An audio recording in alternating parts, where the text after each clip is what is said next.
Now, while it may seem the uproar over the silica sand mining industry in our area has subsided, it is not. The Land Stewardship Project of Lewiston recently brought together a panel of experts for a Frac Sand Summit held Saturday, January 18th in Winona that attracted around 250 concerned folks from not only southeast Minnesota, but northeastern Iowa and western Wisconsin as well. Steve Schild is a member of Citizens Against Sand Mining, or CASM. He said air quality issues were a large part of discussions held throughout the day.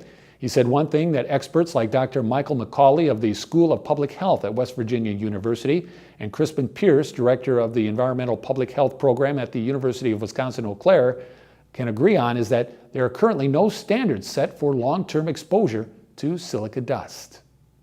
The presenters made clear, it has commonly been said, well, it's just sand, and they said very clearly that simply is not the case. It's silica. It is a known carcinogen, and the emphasis was on the need to, number one, monitor to know exactly how much people are being exposed to, and to set standards then to try to determine what a safe standard is. They both also emphasized that if you set the standard for the allowable amount in the air, that standard is not something we should say, well, we can get up to that and be okay. They said instead that we should strive very hard to have monitoring of a sort that makes sure that whatever is in the air is well below that standard. And that again is because of that concern about long-term exposure, even at very, very low levels. A question came up.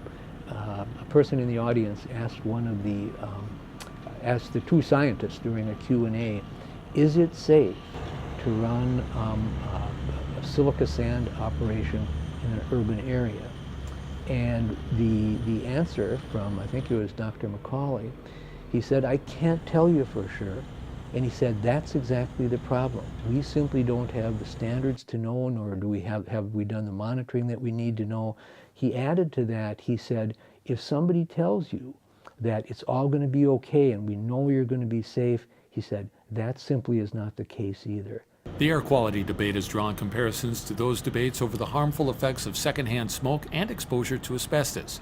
Both of those substances were deemed harmful only after years of study and research. Schild says that is why so many are crying out for adequate monitoring to be done now before any possible health effects appear later. What groups locally have been asking for, what in this case CASM, or Citizens Against Silica Mining, has been asking for the past couple of years, is let's do the research to get some baseline information. Let's look for ways to measure what the impact is going to be.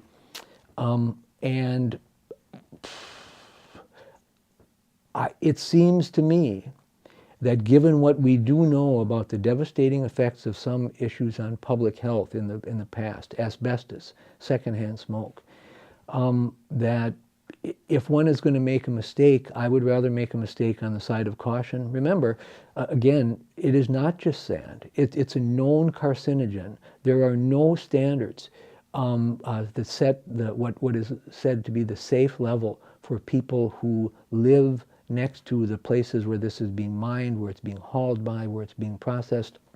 As for the immediate future of mining in Minnesota, Schild says Governor Mark Dayton may be holding the trump card. Governor Dayton has said that under the critical care, I think it's a Critical Areas Act that was passed by the legislature in 1973, he thinks there's a basis for a moratorium on the mining and processing of silica sand in this part of the state, given it's very unique, and unique is an overused word, but the driftless area is a unique geologic formation. So I guess that there are many people who have studied the issue closely who say that the most prudent course would be that moratorium. If we plunge ahead saying it's going to be okay, it's going to be okay, when we really don't know that, and then if we find out that we've been wrong, boy, you can't recover from that. Now, the Land Stewardship Project is gathering signatures through an online petition asking Governor Dayton to use his powers as granted under the Critical Areas Act to enact a 2-year moratorium on silica sand mining in southeast Minnesota. The petition also seeks to create rules and laws regulating the industry and asks for the development of community-based renewable energy production. You can find that petition on the LSP website, landstewardshipproject.org.